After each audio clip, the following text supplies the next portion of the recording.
Assalamu alaikum, my dear students. I hope all of you are fine and having good health. So today we are going to discuss the second law of the gases, and the law name is Charles law. So here we have the second law of the gases, that is the Charles law, and that law is basically proposed by the scientists in the year 1787, and the name of the scientist was Jacques Charles. So basically, the scientist Charles, he wa- he was just giving the relationship between volume and the temperature of the gas. So here he put forward the relationship between temperature and the volume of a gas. So what type of relationship he just put forward? And that law he formulated, it is known as the Charles law. So the statement of the law was that the volume of given mass of a gas, that volume of given mass of gas is gonna to be having a direct relation, or it is directly proportional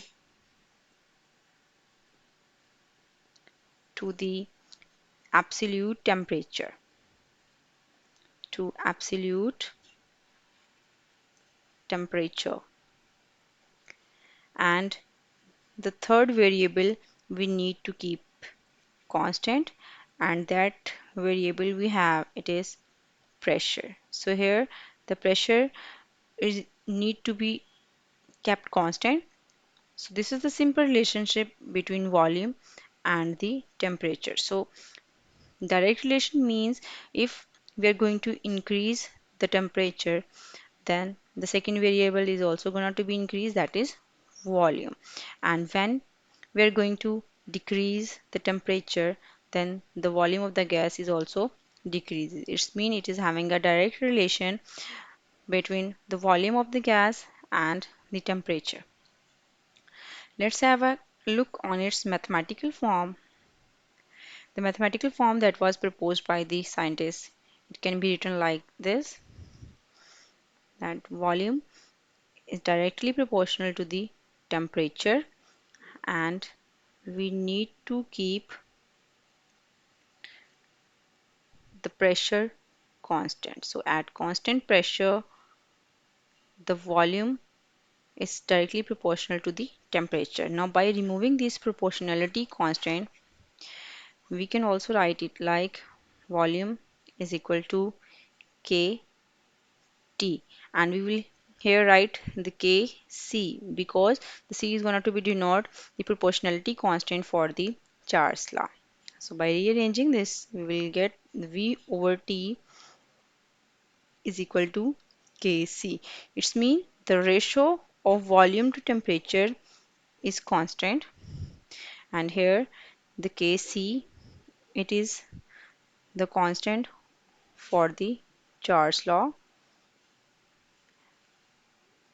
constant of Charles law. So this is a simple relationship about the volume and temperature. We can also write like that if we have one, two or more gases, then the volume V1 T1, it is equal to the volume V2 over T2, because this ratio is constant. So it can be written like this, V1 T1 is equal to V2 over T2, which is equal to Kc.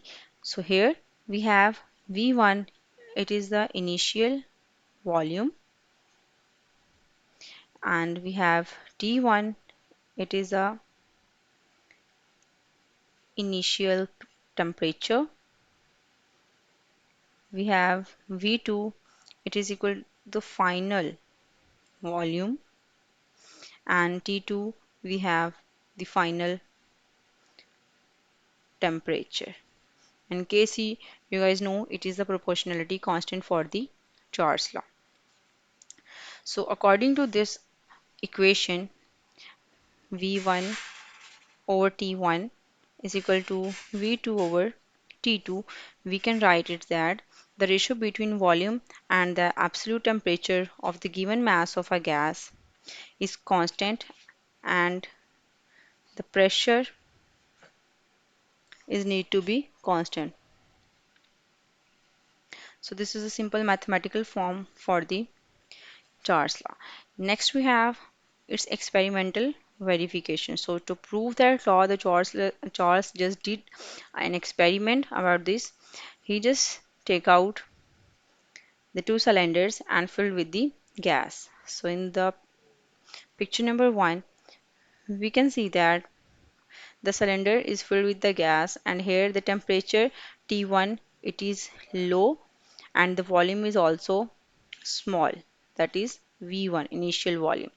But now when the conditions are going to be changed, we increase the temperature, the volume of the gas is also going to be increase. It's mean there is a direct relation between volume and temperature. When we increase the temperature, the volume is going to be increase. On the other hand, when we decrease the temperature, the volume of the gas is also going to be decrease. Here the one thing you need to know that the pressure must be constant. It means there is no change in the pressure. We just change the temperature of the gas. Next we have the graphical representation of the Charles law. So we have the relationship between temperature and the volume. The volume, its unit can be ml, and on the other hand the temperature we will take in Kelvin. So that's why this temperature is known as absolute temperature. How we can change the temperature into the Kelvin scale? We can change it easily by adding the degree Celsius temperature into 273. So this is a simple formula for the absolute temperature, that is by changing it by Kelvin scale. So now back to the graphical representation. Here we have on x-axis its temperature, and along y-axis we have volume. So we just gain a straight line because, for example, at this point the temperature is 20 Kelvin, and at this point we have the volume of the gas is 10 ml. So by increasing the temperature from 20 to 40 Kelvin, now the volume of the gas also increases from 10 to 20. So this is the simple graph that has been proposed by the Charles law. We just gain a straight line graph. That straight line is going to be show that there is direct relation